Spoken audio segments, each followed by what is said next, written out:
This speculative tale explores the hypothetical impact of Excalibur, forged by cosmic forces, on humanity's moral compass and history. Chapter 1. The Celestial Forging.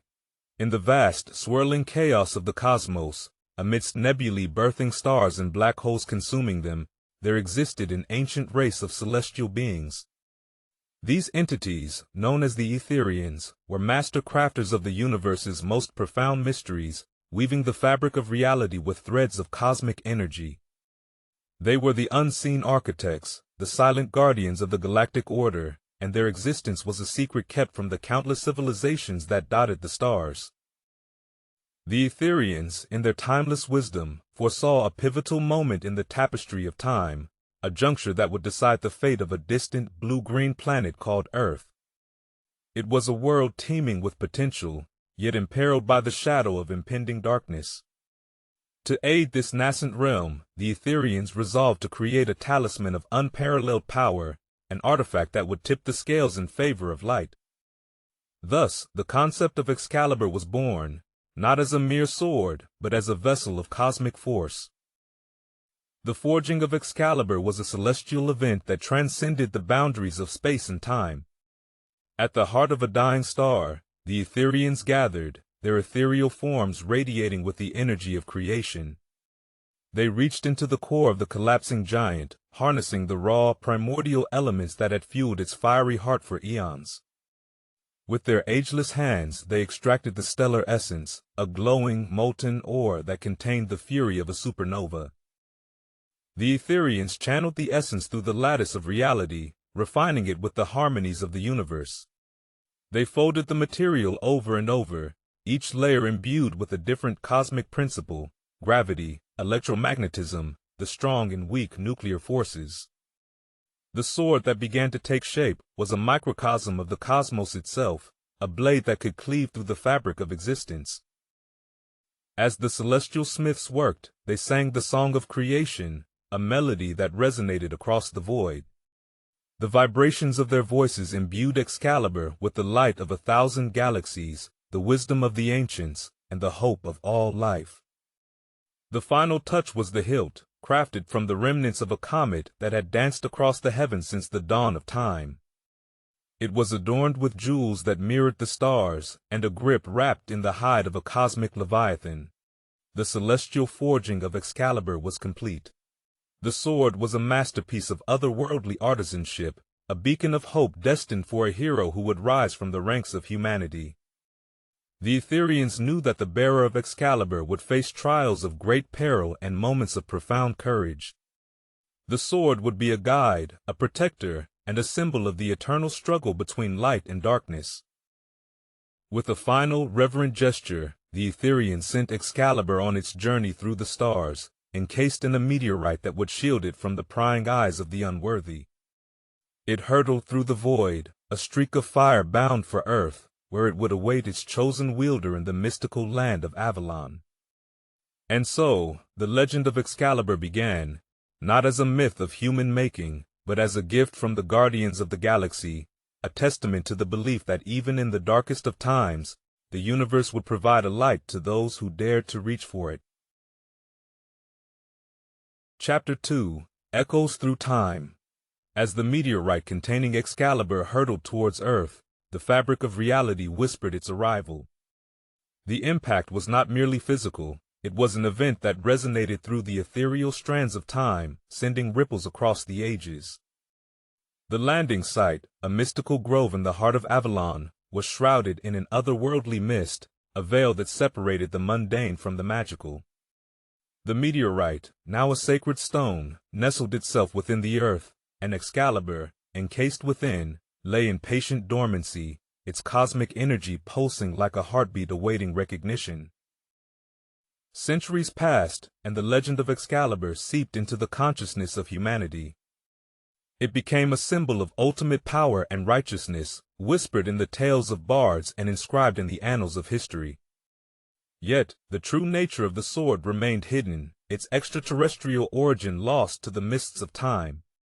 The Aetherians watched from afar, their presence undetected, as the world of men grew and changed, Civilizations rose and fell, and the balance between light and darkness teetered precariously. In the fullness of time, a great king arose, a man of valor and virtue named Arthur. He was the culmination of a prophecy, the nexus of fate and free will. The Aetherians sensed in him the potential for greatness, the capacity to wield Excalibur with honor and wisdom. It was he who would be tested, who would be called to draw the sword from the stone and unite a fractured land under a banner of peace. The moment of destiny arrived on a day of reckoning, when the land was torn by strife and the cry for a true leader echoed through the hills and valleys of Britain. Arthur, guided by a force he could not comprehend, found himself in the grove of Avalon, drawn to the stone that held the sword. As he laid his hands upon the hilt, a surge of cosmic energy coursed through him, a connection that transcended time and space. The Aetherian song, the very same that had accompanied the forging of Excalibur, resonated within his soul, and he understood the weight of his destiny. With a strength that was both his own and that of the universe, Arthur drew Excalibur from the stone. The grove erupted in a cascade of light, and the mist that had shrouded Avalon lifted, revealing the sword in all its celestial glory. The blade shimmered with the light of distant stars, and the jewels in the hilt sparkled with the promise of a brighter future. Arthur felt the wisdom of the Aetherians flow through him, their silent counsel, and their unyielding support. The echoes of Excalibur's arrival had traversed the ages, and now its voice was heard once more, clear and resounding. It called to the hearts of men and women, to the brave and the just, to rally behind their king. Arthur's ascension marked the beginning of a golden age, a time of prosperity and enlightenment that would be remembered as the pinnacle of human achievement. Yet, the Aetherians knew that the struggle between light and darkness was eternal, and that Excalibur's role was far from over. The sword would be passed down through generations, its cosmic legacy enduring, a beacon of hope in times of despair. For as long as the stars would burn in the heavens, Excalibur would stand as a testament to the power of unity and the enduring bond between the celestial guardians and the world of men.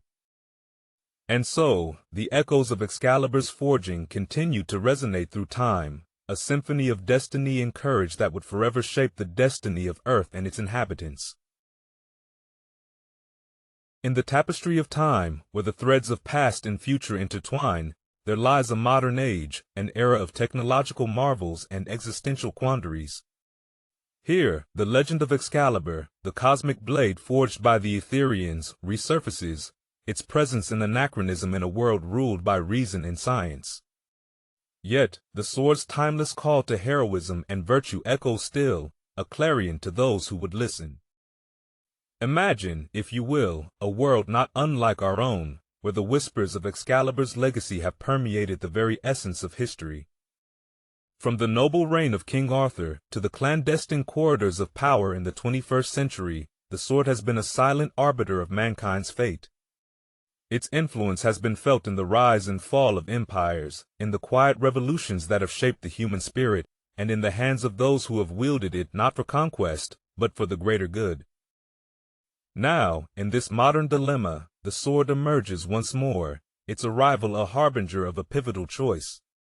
The bearer of Excalibur in this age is not a king or a warrior of old, but a scholar, a woman of keen intellect and compassionate heart, who stumbles upon the ancient relic during an archaeological dig. The sword, inexplicably pristine amidst ruins of a bygone era, calls to her, its energy undiminished by the passage of centuries. The revelation of Excalibur's extraterrestrial origin, a secret preserved by a clandestine society dedicated to protecting the sword's legacy, weighs heavily upon her. She grapples with the moral implications of wielding such power. Should she use Excalibur to bend the will of nations, to shape the world according to her ideals? Or should she serve as its guardian, ensuring that its might is used solely to shield the vulnerable and to maintain a fragile peace? As she contemplates her role in this cosmic drama, the timelines converge. Visions of Excalibur's past wielders flash before her eyes, the noble Arthur, the valiant knights of the Round Table, the unsung heroes whose deeds were never recorded in the annals of history. Each of them faced their own dilemmas, their choices rippling through time to culminate in this very moment. The scholar realizes that Excalibur is more than a weapon. It is a testament to the enduring human spirit, a challenge to rise above the baser instincts of power and domination. It is a call to lead with wisdom and compassion, to recognize the interconnectedness of all life, and to honor the legacy of those who have come before. In a world teetering on the brink of ecological and societal collapse, the scholar makes her decision. She chooses to protect, to be a beacon of hope in an age of cynicism. Excalibur, with its cosmic origins and its history steeped in the best and worst of humanity, becomes a symbol of unity, a reminder that we are not alone in the universe, and that our actions have consequences that reach far beyond our own small corner of the galaxy. As the story of Excalibur continues to unfold, we are left to ponder the impact of our own choices. What would we do if we were entrusted with such power? Would we succumb to the temptation to rule, or would we rise to the challenge of stewardship? The sword, a bridge between the celestial and the terrestrial, between the ancient and the modern, invites us to consider our place in the grand scheme of things. And so, dear listener, the tale of Excalibur, the sword forged by extraterrestrial hands, is not just a story of the past, but a narrative that continues to be written with each passing day.